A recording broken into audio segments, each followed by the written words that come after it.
नमस्कार। देश और दुनिया की तमाम फटाफट खबरों में आपका स्वागत है। खबरों के लिए आपसे निवेदन की यदि आपने हमारे चैनल को सब्सक्राइब नहीं किया तो कृपया करके आपके अपने चैनल को सब्सक्राइब कर लें। आप सब्सक्राइब करते हैं तो हमें हिम्मत होती है सही और सच्ची खबरें आप तक पहुंचाने की।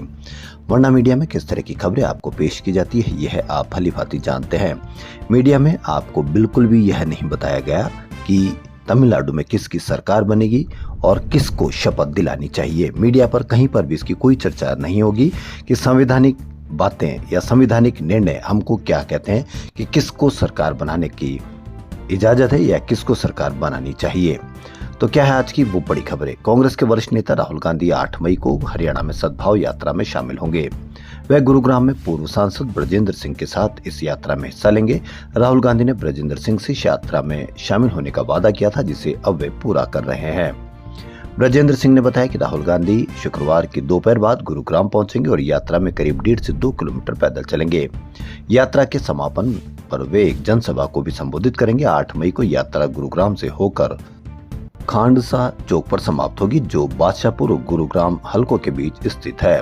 यह सद्भाव यात्रा 5 अक्टूबर 2025 को नरवाना हलके के दनोदा गांव में ऐतिहासिक बिनेन खाप के चबूतरे से शुरू हुई थी। अब तक 83 हलकों को कवर किया जा चुका और इसका समापन रोहतक में होगा। तमिलनाडु में सबसे ज्यादा सीटें जीतने वाली टीवीके के लिए सरकार गठन करना मुश्किल होता दिख रहा है। पार्टी चीफ और एक्टर विजय को गुरुवार को लगातार दूसरे दिन राज्यपाल राजेंद्र विश्वनाथ अर्लेकर से मिलने लोक भवन पहुंचे। करीब 1 घंटे बाद वहां से रवाना हुए।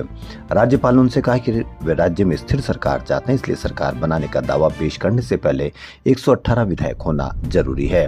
आपने कितना और कहां पर भी ऐसा देखा है कि सबसे पहले राज्यपाल के यहाँ बहुमत साबित करना होता है। अब सूत्रों ने बताया कि विजय मुख्यमंत्री पद की शपथ तभी ले सकेंगे जब राज्यपाल को 118 विधायकों का समर्थन दिखाएंगे। इससे आप अंदाजा लगा सकते हैं।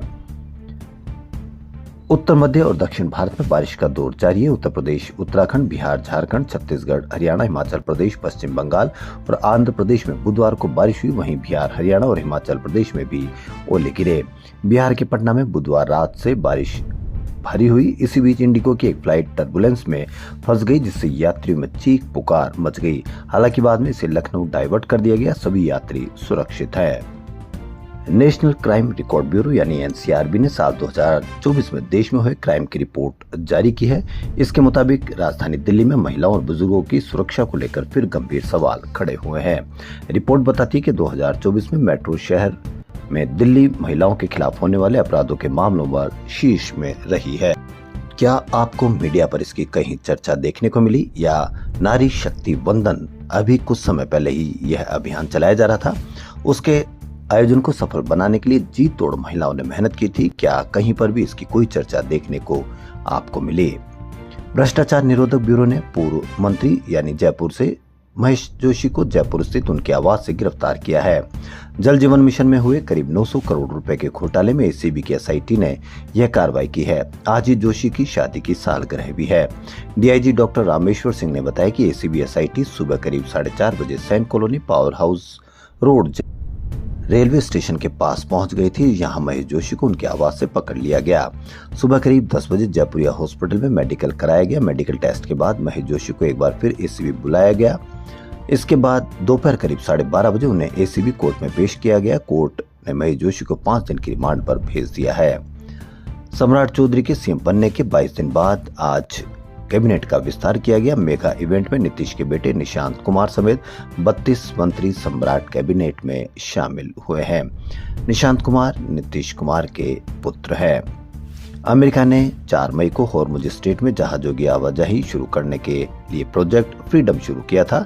हालांकि एक दिन बाद ही ट्रंप ने इसे रोकने का आदेश दिया। तब ट्रंप ने कहा था कि पाकिस्तान के कहने पर उन्होंने यह ऑपरेशन रोका है।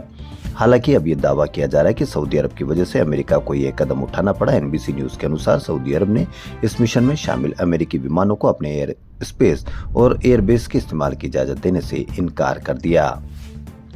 पंजाब के मुख्यमंत्री भगवंत सिंह मान ने तख्त श्री केसगढ़ साहिब में माथा टेकने के बाद पूरे उत्साह के साथ शुक्राना यात्रा शुरू की। कैबिनेट मंत्री हरजोत सिंह बैंस की मौजूदगी में मुख्यमंत्री मान ने कहा कि यह यात्रा परमात्मा का शुक्राना करने के लिए की जा रही है, जिसने उन्हें बेअदबी के मामलों में सख्त सजा की व्यवस्था करने वाले जागत जोत श्री गुरु ग्रंथ साहिब सतिकार संशोधन एक्ट 2026 लागू करके मानवता की सेवा करने का अवसर बख्शा है।